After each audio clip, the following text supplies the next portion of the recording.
Okay, I already did the unboxing on this. It's time to get the full picture though on this beautiful guitar from Firefly Guitars, a Firebird tribute.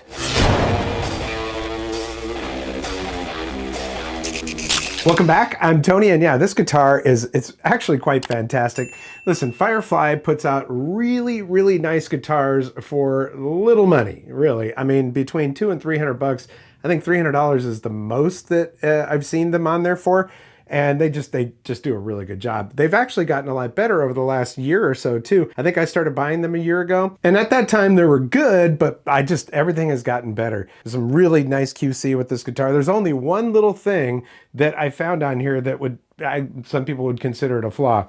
Let me just see if, I'll tell you what, I'll try to show you right here. It's just a little scuff in the wood on that raised part right there. Here's a photo of it. I don't know if you can see any better with the photo or not, but it really isn't a big deal, and that could happen from just anything hitting that. Probably happened in shipping, I don't know. This is a mahogany body and mahogany neck. It's absolutely beautiful. It's really not all that heavy. It's only 8 pounds. It weighed exactly 8 pounds. Really nice binding on the neck, and of course we've got those rounded ball end stainless steel frets. Sometimes these frets come really scratchy. These really are not. These are actually polished quite nicely. We didn't have locking tuners on this one, but that's just fine. Actually, I'm surprised. These tuners work really well. I think they're 18:1 ratio. I'm not always a big fan of chrome hardware, but somehow it just looks really good on this.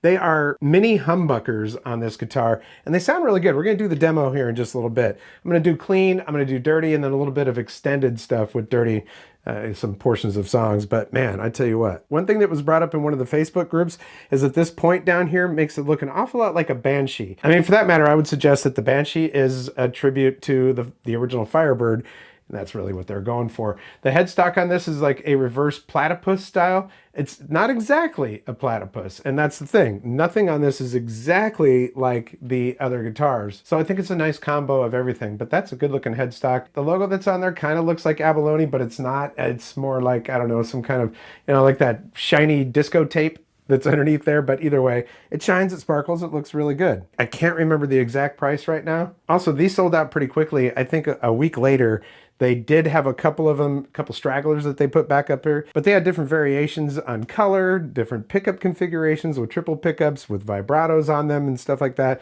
I wanted to go for something that was more traditional, and I think this looks really good. I know I realized that most of the Firebirds had a white pickguard on them with the red Firebird logo on there. I like the black on there. It just looks really good. Inlays, I don't think they're real mother of pearl, but that's okay. They still look really good. Now this is kind of important though. Where that button is right there, it can be a little bit dangerous because of the angle of this guitar. I learned that the hard way with my Explorer. The first day that I had that Explorer back in like '84, well, I didn't have a strap lock on there, and the way that curves right here, it ended up dropping and smashed right there, and you can see what happened to the tip of that guitar. I was crushed. That was the first day, and especially because this has a little bit of neck dive. If it goes like that, strap peels off. That's not great. So just make sure you're using some kind of strap locks. In this case, this is a strap from D'Addario that actually has a strap lock mechanism on there, or I use my rock locks as well. And as far as the frets, there are 22 frets on this guitar. There's the heel of it. It appears to be a neck through type thing, but I don't think it is because the body's down here, so I'm sure it's just a, it's molded into the guitar itself. And that is something I wanted to point out. Take a look at the neck right here. The neck actually has a tilt to it, which is great because, well, that's why people shim them. They'll put a shim under there to kind of, lift up that part of the fretboard. So that's really good. The action on here, I could lower this a little bit. Not getting a whole lot of fret buzz. And remember, if you're going for low action, a little bit of fret buzz is just par for the course, as long as it doesn't come through on your amplifier. It's an electric guitar, so there you go. But I really didn't do any setup on here at all. I did lower the bridge just a tiny bit. I didn't change the strings. The strings that are on here are the strings that came with it. And you can take a look at my fingers. There is no black on there. Like, I remember the first couple Fireflies that I got, you pretty much had to change the strings right away because otherwise your fingers were going to turn black. They weren't good. But I will probably end up putting some clear tones on here. I wanted you to hear this the way that I got it, pretty much out of the box. So yeah, as far as setup goes, that's all I did was lower that bridge just a tiny little bit. I'm pleasantly surprised with these tuners. I do prefer locking tuners just for the ease of use, but they're working really well, so I probably won't have to replace those. It is a little bit awkward to tune the guitar because you're like, oh, wait a minute, where's Usually your E is right here, but it's all the way up here. Just something to keep in mind with the reverse headstock like that. But yeah, even the back of this guitar just looks really, really good. I've always wanted one, a Firebird that is, but I just never got one. But I always like that raised middle part of it. It's just a nice classic guitar. Kind of interesting, the control plate on the back there is level with the raised portion of the middle of the guitar. The fretboard is pretty dry actually, so when I do replace the strings, I'm gonna oil that up. But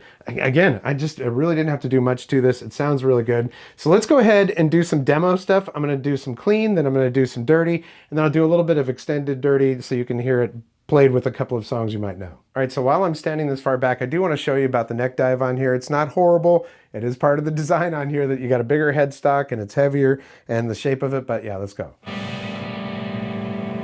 I mean, it's not horrible. It's not like the guitar is, you know, just whoa. Maybe if you like to play your guitar straight out like this, but personally, I like a little bit of angle on it. All right, we're gonna start off with some clean, and I mean straight up clean. I have the Fender Tone Master Pro with an empty profile, so we'll hear how it sounds with the different pickups. So we're in the bridge position right now.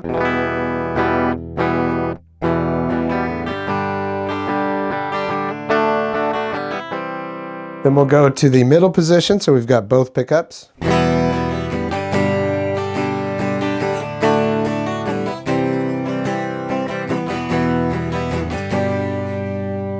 And then we're going to go to just the neck pickup.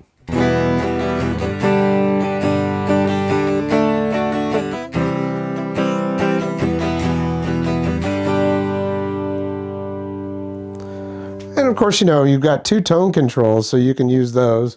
But yeah, I usually will set my volume and tone where I like them, and then that's pretty much where they stay. I've got my volume backed off just about 3 clicks on there. And then for me, I typically just keep my tones cranked up. All right, let's do this. We're gonna go ahead and go to my clean rig. This is my preferred clean rig. And we'll do those again.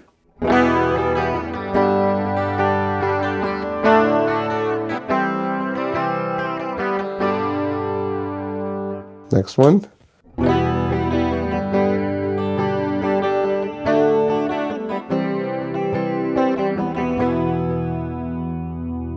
And then this one.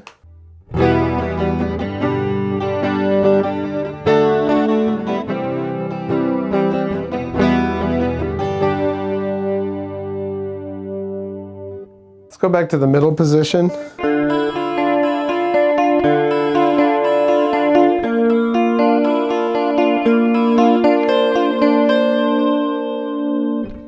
Yeah, it sounds good clean, but what I really like to do is go over here to this rig. So it does sound really good when it's nice and dirty too, so let's check that out. We'll go down to the bridge position.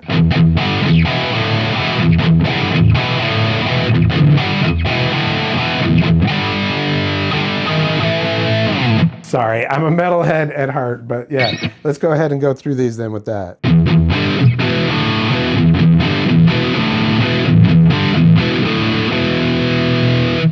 And then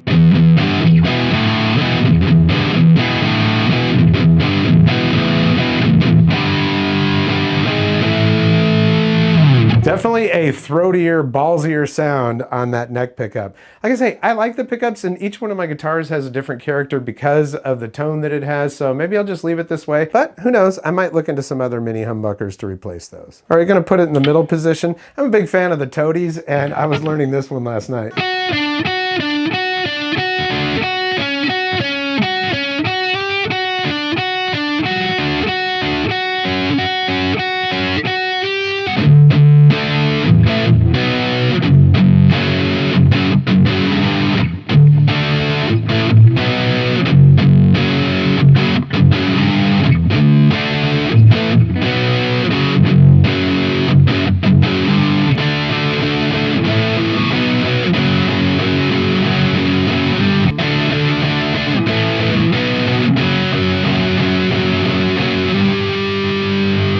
All right, maybe it's not all that great. I'm still learning it. I'm still learning it. I tend to, a lot of the stuff that I'm currently learning is what I tend to play when I'm demoing these guitars.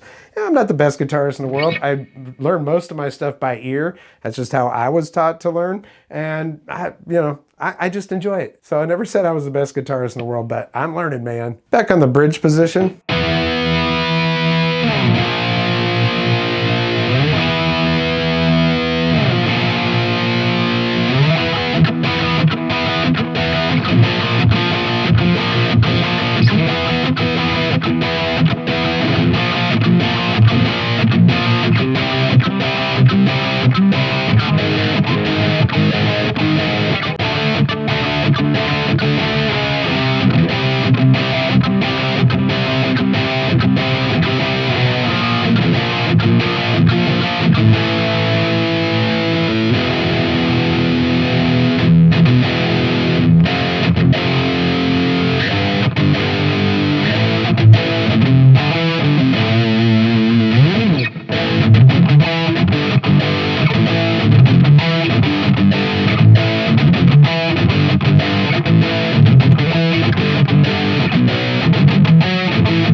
Sorry, I got a little bit carried away. That is actually a Iron Maiden version of Jethro Tull's Cross-Eyed Mary.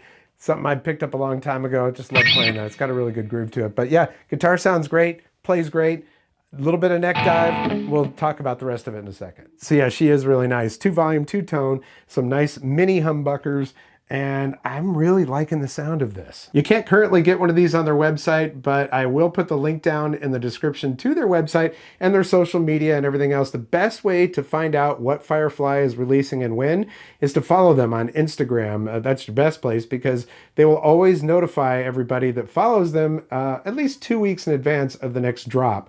And they always tell you pretty much what's going to be in the drop. There might be a few surprises, but they'll show pictures of them on their Instagram and I think maybe their Facebook as well. But if you belong to one of the Facebook groups, there's a few of those. They'll always talk about that as well. And I'll put some links down in the description so you can follow further down the rabbit hole with Firefly. But I'm very, very happy. Very nice guitar. Yep, that is a Firebird tribute from Firefly Guitars. And I just want to thank you so much for your support here on the channel. Likes, comments, shares, subscriptions, always very important to my channel. So if you like what you see, hit the thumbs up. If you haven't subscribed yet, there's a red subscribe button down there, notification bell. If you click both of those, you'll get notifications when I upload new videos. I'd love it if you'd leave a comment down below. What do you think of the guitar? What would you like to see Firefly Guitars make next? Or even just what you want to see me review next. All comments are definitely welcome. Hey, if you're so inclined, there is a thanks button down below this video. If you want to toss a couple bucks my way, great. It is not inexpensive to run these channels, so all you got to do is click that and send whatever you want. Well, that's going to do it for this episode. We'll catch you next time on the Vapor Trail channel.